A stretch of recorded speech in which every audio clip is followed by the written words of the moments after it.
Bismillahirrahmanirrahim. Assalamualaikum warahmatullahi wabarakatuh.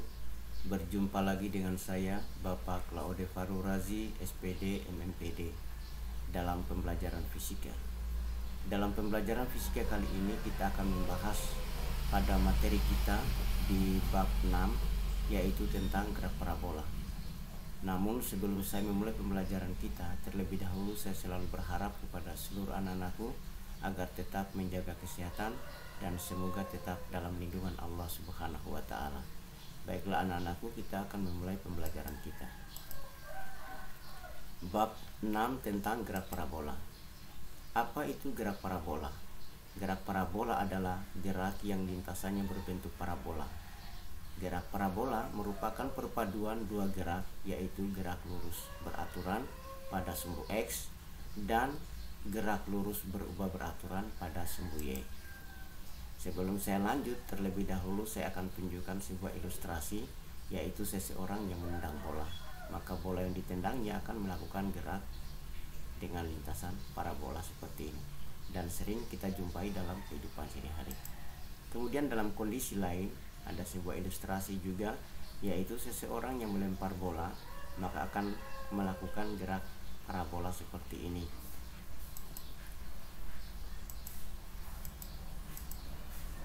Nah, pada gerak parabola tentu kita perhatikan grafik lintasan gerak parabola itu seperti ini.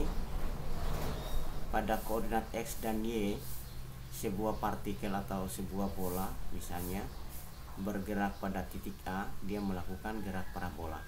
Maka di sini akan terlihat tiga kondisi, yaitu kondisi awal, kemudian kondisi pada saat tertentu, dan kondisi pada saat mencapai ketinggian maksimum.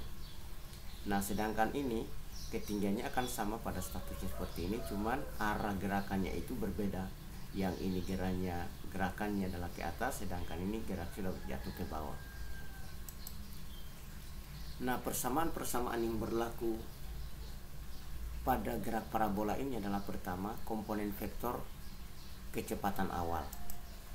Nah, dari kecepatan awal dari sebuah partikel yang bergerak parabola seperti ini, karena V0 ini tidak bersinggungan dengan koordinat Y, juga tidak bersinggungan dengan koordinat X, maka vektor V0 di sini kita proyeksi terhadap sumbu X dan terhadap sumbu Y. Nah, komponen vektor kecepatan awalnya akan menjadi V0X sama dengan V0 cos alpha. Kemudian V0Y sama dengan V0 sinus alpha. Nah, untuk besar kecepatan awal tidak lain dapat dihitung dengan menggunakan persamaan V0X kuadrat ditambah dengan V0Y kuadrat. Nah, untuk bagaimana kita bisa menentukan rumus ini, maka saya kembali mengajak pada persamaan-persamaan dengan menggunakan segitiga. Kita tahu bahwa di sini adalah sudut, kemudian sisi di hadapan sudut atau dianggap depan, kemudian yang ini adalah sisi di samping sudut, kemudian ada sudut yang berada pada sisi miring. Nah, untuk menentukan besarnya sinus X, kita anggap dengan pendekatan demi. Demi ini artinya depan dibagi dengan miring. Sedangkan cos alpha adalah sami. Sami di sini adalah merupakan pendekatan samping dibagi miring. Kemudian selanjutnya adalah kecepatan benda pada setiap saat. Kecepatan benda pada setiap saat pertama kita tinjau dengan menggunakan persamaan gerak lurus beraturan, yaitu Vx itu sama dengan V0x sama dengan V0 cos alpha. Kemudian yang kedua adalah kecepatan benda setiap saat dengan menggunakan tinjauan gerak lurus berubah beraturan, yaitu Vy sama dengan V0y dikurang dengan Gt. Kenapa dikurang? Karena bergerak ke atas itu berlawanan arah dengan percepatan gravitasi, sehingga di sini yang tadinya tambah berubah menjadi kurang.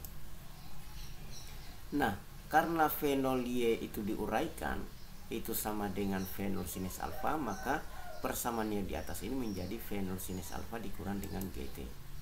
Nah, selanjutnya adalah besarnya vektor V itu sama dengan akar Vx kuadrat ditambah dengan Vy kuadrat, atau komponen vektor pada sumbu X dikuadratkan dan komponen vektor V pada sumbu Y dikuadratkan. Posisi benda setiap saat. Nah, posisi benda setiap saat ini dapat ditinjau dengan menggunakan persamaan GLB, yaitu X sama dengan Vx dikalikan T, atau saya ingatkan kembali persamaan yaitu S sama dengan V kali T. Nah, karena Vx ini adalah V0x dikalikan T, maka persamaannya akan berubah seperti ini, yaitu pada gerak lurus berubah beraturan pada sumbu Y menjadi adalah V0y dikalikan T dikurang dengan /2 GT kuadrat, karena persamaan daripada GLBB untuk gerak pada setiap benda yang melakukan gerak parabola pada saat tertentu. Nah, Y sama dengan V0y dikalikan T adalah merupakan proyeksi V0 pada sumbu Y akan berubah menjadi V0 sinus alfa. Maka dituliskan di sini adalah V0 sinus alfa dikalikan dengan T, kemudian dikurang dengan /2 GT kuadrat. Nah, dengan sendirinya nilai R di sini atau nilai vektornya adalah akar X kuadrat ditambah dengan Y dikuadratkan.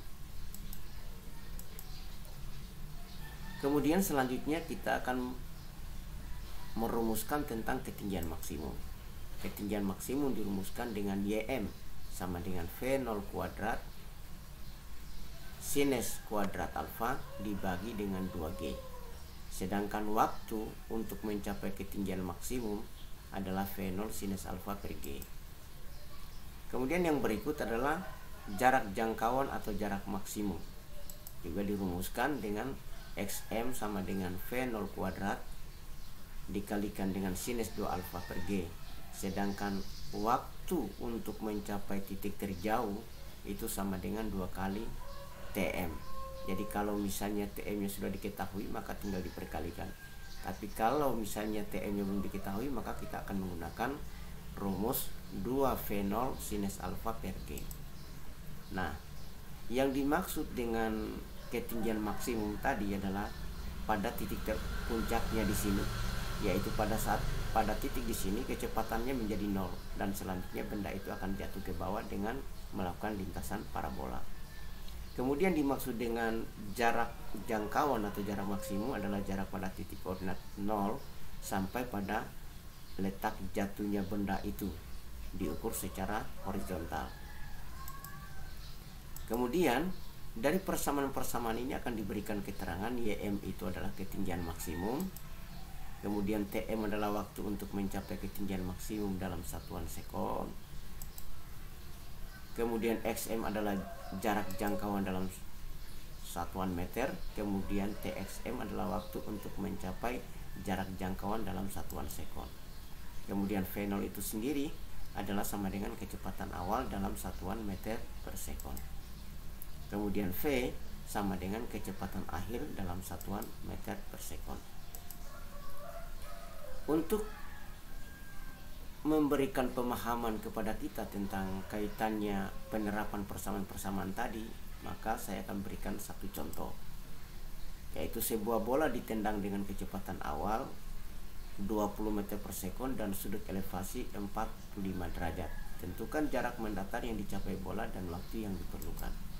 Nah, biasanya sebelum kita menjawab soal itu, terlebih dahulu kita tuliskan variabel-variabel yang diketahui dalam soal, yaitu V0 sama dengan 20 meter per sekon. Kemudian sudutnya adalah theta atau alfa sama dengan 45 derajat. Kemudian yang ditanya di dalam soal itu, tentukan jarak mendatar. Jarak mendatar itu tidak lain adalah XM dan waktu yang diperlukan. Waktu yang diperlukan untuk mencapai ketinggian maksimum itu TXM. Nah, berikut kita jawab. Nah, kita tuliskan terlebih dahulu persamaan XM sama dengan V0 kuadrat sinus 2 alfa per G. Nah, Anda tinggal mensubstitusikan nilai yang diketahui dalam persamaan ini. yaitu 20. V0-nya 20 dikuadratkan, kemudian sinus 2 alfa yaitu 2 kali 45 derajat dibagi dengan 10. Karena dalam soal tidak diketahui percepatan gravitasinya, maka kita akan menggunakan nilai 10. Selanjutnya 20 kuadrat adalah 400, kemudian 2 kali 45 adalah 90, berarti 400 sinus 90 dibagi dengan 10. Berarti 400 sinus 90 adalah 1, 400 kali 1 dibagi 10, berarti sama dengan 40 meter. Selanjutnya kita tentukan nilai TXM-nya, yaitu untuk mencapai ketinggian maksimum dengan menggunakan persamaan 2 V0 sinus alfa per G. Selanjutnya kita substitusi 2 kali 20 sinus 45 dibagi 10. Nah, 2 kali 20 sinus 45 adalah super 2 akar 2 dibagi 10. Nah, hasilnya itu adalah 2 akar 2 sekon.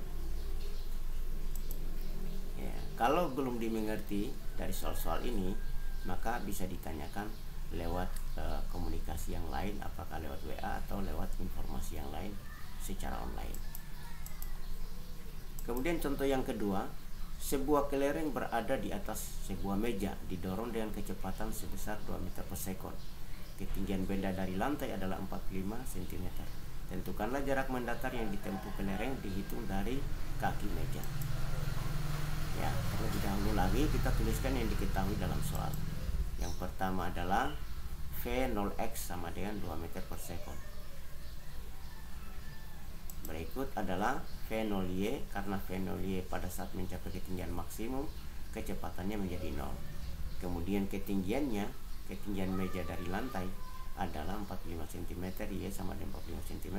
Langsung diubah ke dalam satuan meter, tinggal dibagi dengan 100, berarti sama dengan 0,45 meter. Kemudian yang ditanya dalam soal ini, tentukanlah jarak mendatar yang ditempuh kelereng dihitung dari kaki meja. Berarti X-nya sama dengan titik-titik, karena ini yang belum yang ditanya di dalam soal, maka saya beri tanda tanda. Nah, sebelum saya menjawab atau sebelum kita menjawab dalam soal ini, maka terlebih dahulu kita menggambarkan sebuah ilustrasi sebagai bentuk pertanyaan daripada soal, yaitu ini adalah sebuah kelereng yang berada di atas sebuah meja. Nah, sebelum didorong itu, maka dia akan melakukan kecepatan horizontal atau V0x, dan selanjutnya dia akan jatuh ke bawah. Nah, yang ditanyakan adalah jarak dari kaki meja sampai pada jatuhnya kelereng tersebut. Nah, dijawab pertama kita menggunakan tinjauan GLBB, yaitu Y sama dengan V0YT dikurang dengan super 2 GT kuadrat. Kemudian Y nya itu adalah 0,45, V0Y nya karena V0 nya sama dengan 0, maka yang ada tinggal super 2 GT kuadrat, berarti super 2 kali 10 dikalikan T kuadrat. 0,45 ini super 2 dikalikan 10 sama dengan 5T kuadrat, berarti T kuadratnya sama dengan 0,09. Berarti T, karena lawan daripada T kuadrat ini adalah akar, maka T sama dengan akar 0,09 sama dengan 0,3 sekon. Yang berikut adalah karena dia melakukan gerak horizontal, maka tinjauannya adalah GLB. X sama dengan V0x dikalikan T. Nah, karena V0x nya sama dengan 2, sedangkan T nya itu 0,3 sekon, maka tinggal kita kalikan 2 kali 0,3. Hasilnya adalah 0,6 meter. Demikian anak-anakku, apa yang saya dapat sampaikan pada kesempatan ini, semoga dapat dimengerti. Terima kasih. Wassalamualaikum warahmatullahi wabarakatuh.